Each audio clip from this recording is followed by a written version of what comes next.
Welcome back to Brazen Brits. My name is Lawrence. And I'm Natalie. And over the past few weeks, we have ridden Route 66 from Chicago all the way to Santa Monica. Now, we did this over 21 days. We did a video per day, so if you haven't watched that, I'll put a playlist at the end, and also there is a link in the description below. So today, we've had so many questions about how we planned it, what did it cost, all of the things like that. Is there any tips and tricks, things like this? So today, we're going to go over all of that. I will put time codes below so that you can skip to whatever bit you want to. Anything else, Natalie, or should we just jump straight in? We'll just jump in. Let's roll the intro for the last time. Ooh.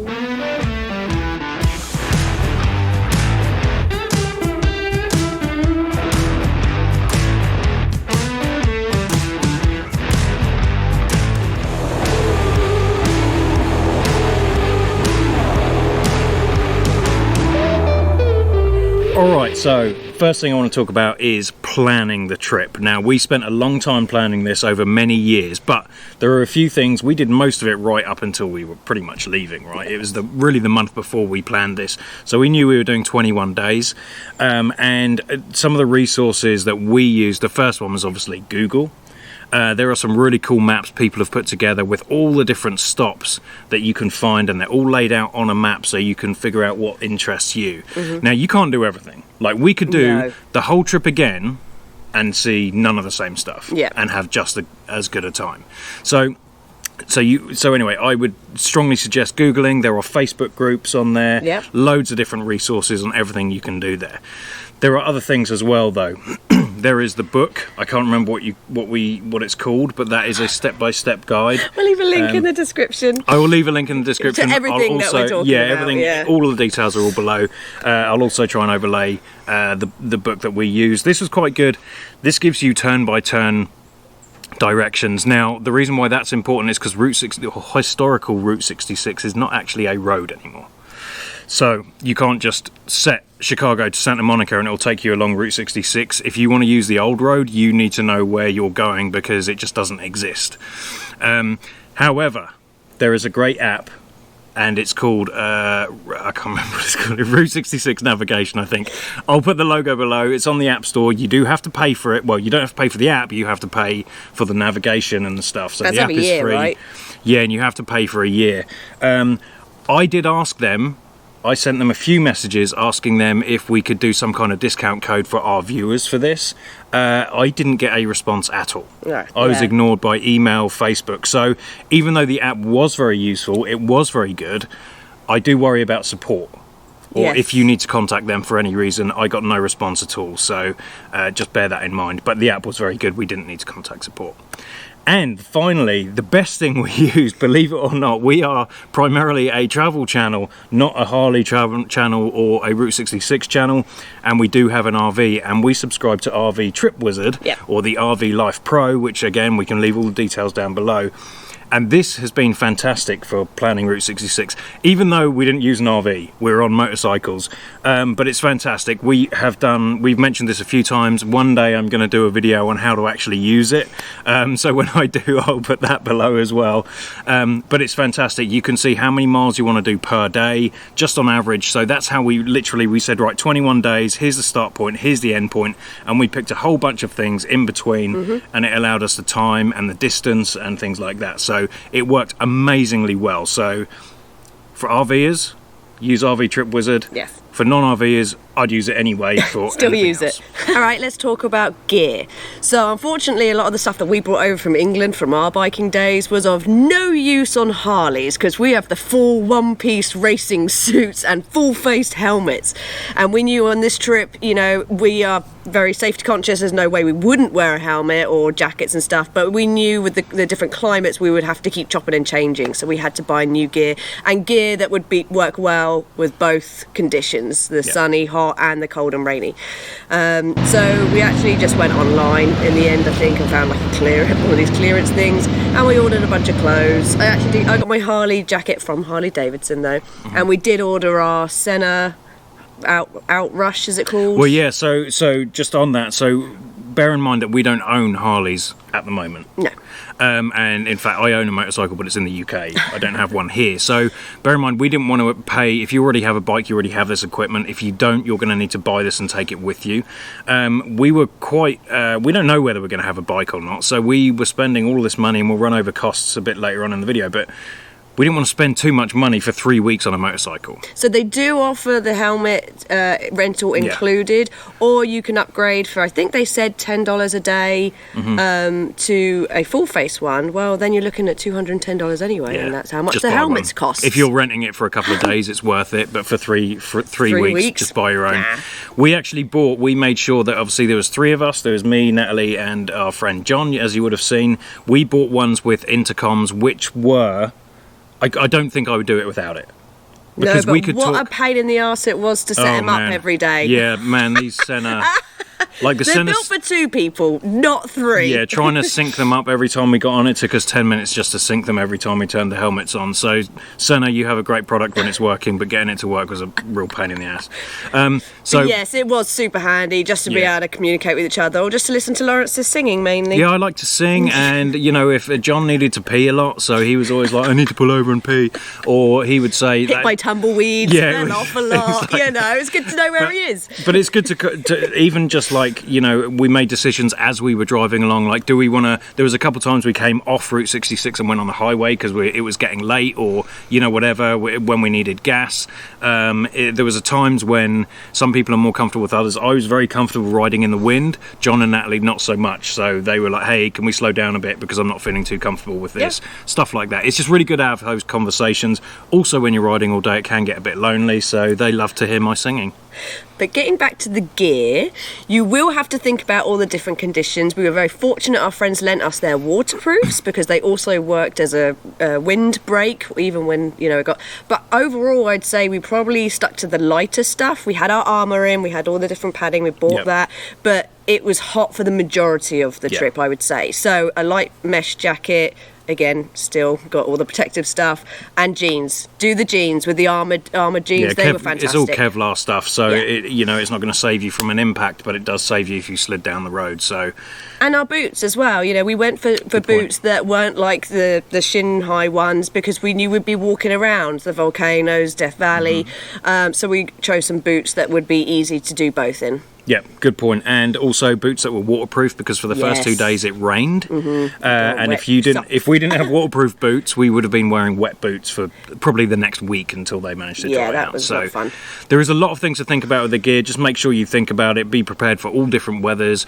Also for storage and things. Like, you know, you're on a motorcycle. There is not a lot of space, so you need to make sure that the stuff you bring, you're able to, you know, pack away as much as possible. So. And just finishing up on the gear, you have to think about that you only have those 3 panniers if you're doing it that way. They don't say panniers here, do they? Saddlebags, luggage things. Like that, I don't know. We actually again were given the bags that go inside those lockers so that we could just take the whole bag out as opposed to just shoving all our clothes and stuff in. So that was super handy. John did end up buying another extra bag to put on top of his luggage rack because we just had so much stuff. So just on that note, I think they were really handy, those luggage things. Yes, yeah. If you pack everything separately one by one, then every single day you're packing it up. If you're at a motel, it's great because you park right by the door.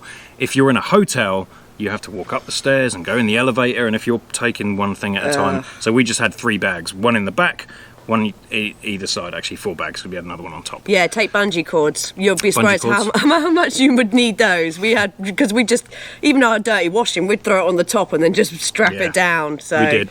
Take bungee cords. I think we should do a blog post on gear because we have a lot more tips that we can give you. So the only other things about gear is the quad lock for our phone holder. That was fantastic. That was great. Fully recommend that. Since this, I've bought it for my car. I've bought it for my bedside. They have wireless chargers, everything. So quad lock has been fantastic. There's a new one out that I need to buy actually. It's a mag one. Yeah. So quad lock, some way of having your phone so you can have navigation is really important. All right, the rest of it's in a blog post. Natalie's going to write one, right? I'll do it. Okay, we'll link to that below once we've done it. Right, here's probably the main part that everyone was interested in. We found it really hard to budget for this. Lots of people do it different ways. It depends what you want to do, how much you want to cost, what your budget is. Everything from activities to quality of hotels and things like that. Now we mixed things up a lot. Yeah. So let's just cover the gear that we bought. So I'm going to give you the total cost. Now this is actually quite difficult because there was 3 of us, right? But we've done this enough and we've played around with the numbers that it's basically for us. If you were doing this as a couple, yeah. this is so what just it would half cost. Some of the stuff. Sorry, John, we kicked you out of this. So I'm going to give you the total it costs for 21 days, which is about 3 weeks, and then the daily cost, which is actually quite surprising. So the first thing was gear. So we spent $1,300 between the 2 of us and for helmets, all of our gear. Jackets, everything. Yeah, we bought new helmets we actually bought those from Harley. You bought your jacket from Harley. Yep. And then we found other offers and discounts and special sales and things online. And we did this over a period of months. Yes. We bought some of this stuff really early because we knew we were going to do here this. And there. So $1,300 for gear for 2 of us. That was about $60 a day. It works out for 3 weeks. Obviously, we still have that stuff. Yeah. All right, the big one, the biggest cost by far for everything was the rental of the bikes. We went for the Road Glide Touring Edition. It's basically one of the most expensive. The only more expensive bike that we could have got was the Road Glide, was the Ultra Limited. Has loads of speakers and loads of fancy stuff, but it was just way too expensive for us and it wasn't necessary. We did go for the Road Glide Touring Edition so that we had the comfy seat for Natalie on the back so that she could just, chill out. And it was as comfortable as possible. Amazing bikes, fantastic, but they cost us around about, including insurance, which we paid for the highest insurance, which basically covered anything, was about $6,000 for the 21 days. Yeah. That obviously we were just going one way, so you pay a fee, which is included in that as well because they need to get it back. You can do this cheaper. If you go from Santa Monica to Chicago, you can actually get this a lot cheaper. We probably could have saved like $1,000, $2,000 doing it the other way around, but we felt like the right way was Chicago to Santa Monica. So $6,000, that was about $285 a day. Okay, the next biggest cost was really the hotels. And again, this varied from Caesar's Palace to the Flea Pit Motel. What was it? No, the one that cannot be named, which only cost like $20 a night. So it did vary. But let me just explain. You said that we haven't included... We did one night in Caesar's Palace where we really splashed out. We didn't include that on here because that was a treat to us. We don't expect anyone else to do that. Yeah. So that would really sway the numbers. So. And actually the Wigwam Hotel and the Blue Swallow, which you should book months in advance, they were about the same price as the Hampton Inns and the Holiday Inns. They and weren't all bad that. at all. So we've averaged that at about $90 a night, which brings it to $2,000 for the 21 days. Yeah. All right, gas. We filled up maybe once or twice a day. You do have to, for the bikes, they suggest that you put the premium stuff in. I'm sure people, when they rent bikes, they don't do that. We did. We had brand new bikes. They had 6 miles on them. One had 6 miles, one had 4 miles already on the clock. So just out of the goodness of our own heart, we did put 91 gas in. So that worked out at about $450, which is about $20 a day, which is... Yeah. It's reasonable. That's really good. We did have a couple of days where we weren't actually riding. Yeah. So that was fine. That's pretty much what we expected. Next on the list was a difficult one to do because, as you know, me and Lawrence like a drink. So I've tried not to include alcohol within this budget, but the food budget. Now, we actually went kind of cheap on most of our lunches, and Lawrence will explain why in a moment. But we averaged about $40 each, I would say, a day to eat. So you're looking at about $1,800. Over the 21 days, which averaged about $80 a day for both of us. And like I said, that's everything. That's not just. And we were eating out, right? We didn't buy food from grocery stores. We didn't make sandwiches. We didn't make salads, and it was purely due to space. But we knew this. We ate out a lot. Yeah. We'll go over the tips and tricks. But we had McDonald's a lot, and then we had a decent meal in the evening. So yes, it seems a lot, but $85 a day. It's like $40 a day each. Yes. Okay, and finally, activities. We were pretty tight with this, to be honest, mainly because it was to do with time. A lot of these places kind of they seem to put the price up so that you spend all day there, and we didn't have that. We wanted to stop at places and spend an hour. And if they're charging you $40 to get in somewhere, we're not going to do that for an hour. It's not worth it, especially $40 a person, right? So that's a lot of money. So we were very, very picky about the activities we did. We weren't interested in seeing most of the commercial stuff. We loved actually seeing the, you know, the cool stuff, like the curiosity shop, you know, things like that. It was really cool to do that stuff, you know, the non-commercial stuff. So we were pretty tight with this, even though it did cost us about $600 for the whole trip. So that was about $28 a day. On activities. And this is mainly like park entrance fees. I have bundled laundry costs into that as well. Ubers if we want to go out in the evening. So this is more just like an activities and general other costs, I would say, actually. 600. Yeah, it's about right. So at the end of all of that, we basically said that the whole thing cost us about $12,150. It turned out to be around about $600 a day. There were other things that we spent that were personal to us.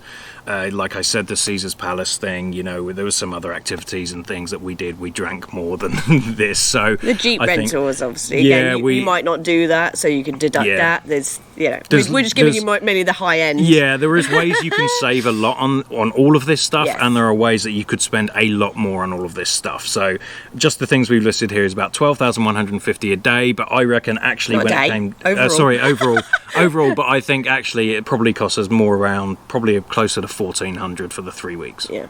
Some tips and tricks, things you might not expect, some things that surprised us, and a few things that we learnt along the way. So the first one is actually being on the historic highway. It runs alongside the main highway, as you probably know if you've done some research on this or you're planning on doing this. And the speed limit is a lot lower. Some of the roads are, you know, pretty crappy. You might want to slow down on those. So you have the choice. You can spend 4 hours driving along the old highway, which is about 25 feet from the new highway that you can do 70, 80 miles an hour on. You have to make the choice on whether you want to ride the old one or just skip sections of it. A lot of people suggest skipping sections. We only did it maybe 3 days. Like, we spent a lot of time on the old road, no matter how bad it was.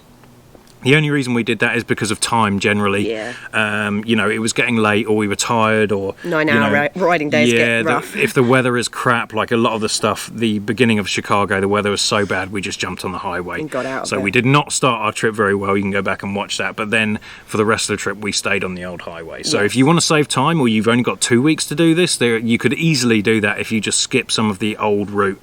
But you are going to miss some cool stuff. The second thing we kind of touched on earlier is food. So again, completely up to you on how much time that you want to take in a day, but when we were riding for 9 hours, we didn't have the luxury of time to wait for an hour or two for lunches, you know, to wait for food. So we end up having a lot more takeouts and drive-throughs than we intended, but it just made for quick eat, go. Yeah, if you go to cafes or something like that, which are really cool along Route 66, but you're looking at an hour, you have to wait to be seated, you order your food, you get served, you pay the bill, the whole time we were sat there thinking, come on, we need to get out of here. We just want something quick. So honestly, we went to McDonald's like all the time. Pretty much. We didn't eat too much, but we always tried to have a decent meal in the evening. Yeah, in the evenings, fine. Once we were settled, then we would go and have a nice meal somewhere. Yeah, we typically tried to get to our destination by 6 p.m. so that we could get in, showered, because especially on the hot days, you stink. Showered, and then go out to dinner somewhere, preferably somewhere close to the hotel so we didn't have to jump back on the bike. So, yeah. That's a good tip for saving some time and money, because McDonald's is very cheap. Oh yeah, that dollar menu. All right, weather. We went through everything. It was almost snowing in Chicago. It was definitely raining. It was definitely freezing. It was miserable. Luckily, our friends, like we said, on the gear, they lent us the waterproofs. You will need the waterproofs. Yes. After that, it was very pleasant for a while. Then it got extremely hot, and so just bear in mind that we still wore our protective stuff. Yes. But it was really hot. And then strangely... It's really cold for a day. It got amazingly cold for one day, to the point where it was sunny, but it was just cold. It was just freezing cold. So we put our waterproofs on just to stay warm. Yeah, so just be aware of that. Yeah, you might need some more layers. So, for example, I didn't even bring like a jacket, like a... No. like any kind of jacket, so I adjust my bike jacket, so I wore a couple of t-shirts and things. So on the same token, something that we did not expect and no one told us, the wind. Oh my goodness, it wasn't just in the beginning. Like, there was a lot of places where that crosswinds and the dust devils and all that, no one told us about those. That was miserable. I did not enjoy it. We should have known, because going through Oklahoma was crazy. Like, you are riding sideways, and then when trucks go past, you have to straighten up because they block the wind, and then as you go past them, it is constant concentration. Yes. And we were exhausted by the end of that. When it's windy days, riding a motorcycle, it's tough. So be aware of that. All right, hotels. We had a few of the big stops that we wanted to do. So a couple of those was the Blue Swallow Hotel. We booked that months in advance. And we were told that for the fancy things, there's other things like El Rancho. We didn't stay there. There is other cool hotels along the way. I can't think. Oh, the Wigwam Motel. Yeah, Blue Swallow. The Blue Swallow Wigwam Motel and a few other things like that. We knew they were our major stops. We booked those in advance. So we kind of knew where we were going to be. Yeah. But apart from that, you pretty much booked it the night before. For every other hotel, you booked it the night before. Yeah, I booked a couple in advance and then I regretted it because, like with the Chicago one, I wish I hadn't booked that one because it meant we had to get there and I was already done after about an hour of being on the bike. So, yeah, I mean, again, it depends on the time of year you're doing it, how quickly things get booked up. The Grand Canyon was really difficult to get into, so just bear that in mind. And we booked that one months in advance as well. But on that note, the Blue Swallow did have vacancies the day we arrived. They did, so yeah, even and though we the were told Wigwam to, Hotel. we were told to book in advance, they did actually have free slots. But if you're going, that was in May. Yes. I think September is a little bit busier, so if you do September, then you might have to book in advance. But yeah, honestly, just book as you go. Yeah, the rest of the time, just yeah. Expedia was our friend. Let's say that. Every night we're just like, hey, where do you want to stay? The other thing with that is the sometimes, obviously, there's three of us, so we had twin rooms. Now this was really interesting. I found so if you book a single double room with a double bed or a king bed or whatever, we found that the twin queens was cheaper than a single room with a king. Yeah. So actually, that really helped split the cost. We split it between three people, obviously, because there was three of us. But then there was the odd times where, needed our own privacy. John snores. I'm going to be honest. John snores. We're married, so every now and then we had separate rooms. I'm just going to leave it as that. Okay, and then clothes. Obviously, we just packed for a week, and then we knew we were there for 3 weeks. After 7 days, we needed to do the washing. So after 7 days-ish, I would find a hotel that had laundry facilities because we thought about doing the laundromat thing, but same thing about the time. We would all be sat there on, with all our bike gear, just sat in the laundromat for an hour. Whereas at least when you find them and they're already in the hotels, I could just do that in the evening whilst we were doing other stuff, and then, job done, nice and easy. So this was interesting as well because our original plan was we were going to go to Walmart, buy the cheapest t-shirts we could find and just buy 3 weeks worth and then just throw them away or donate them at the end of every day. So by the time we get to the end, we just barely had any luggage. But actually, I think there wouldn't have been any space for 21 t-shirts. Basically, we took enough for like 7 days. And bear in mind, you need 2 sets for each day because you need your riding clothes and then you want to get showered and changed and go to dinner in the evening. So you need something else because on the hot days you stink. Oh, it's nasty. If you're wearing all the protective stuff, then you do. So yeah, we suggest you find a hotel with laundry, or you can use a laundromat. It's no big deal. And so yeah, that's 7 days worth of clothes. Yeah. A few other little things. Just this is our final thought, and then we're all done. Water. We underestimated how much water you're going to need in the dry states. You get real thirsty, and you barely even notice it. But we were going through headaches, and it was horrible, wasn't it? So. Eventually we ended up buying crates of water and ramming them in everywhere we can go. I was going to say space was the biggest issue there, and I'm a bit of a snob and I don't like my water warm, so we did still just stop at gas stations so I could get cold waters, which are expensive. Yes. But yeah, bear that in mind, or at least bring. Well, the problem is you can't. There's no space. I would say bring a little cooler bag, but good luck getting it on there. But when you're planning it, if we did it again, we would plan for space for water. Yeah, to carry it because especially back in the hotel, I don't like drinking the faucet water from hotels, so we drink bottled water. So we ended up buying crates and just jamming them in wherever we could. Another thing I struggled with, lip balm. We all did. Yeah. And thankfully, Eagle Rider gave us some as we started the trip. That was a lifesaver. He even said, here's some lip balm, guys. You're going to need this. And we're like, whatever. Yeah, I've never used lip balm in my life. Man, did I, It was horrible. I thought you and John were okay with that. No, we were bad, yeah. Oh man, I was in pain. And what's worse is if I had a glass of red wine, it would stain my lips. So if you go back on the videos, you'll see some of it. If my lips look red, someone actually commented, "Why are you wearing lipstick?"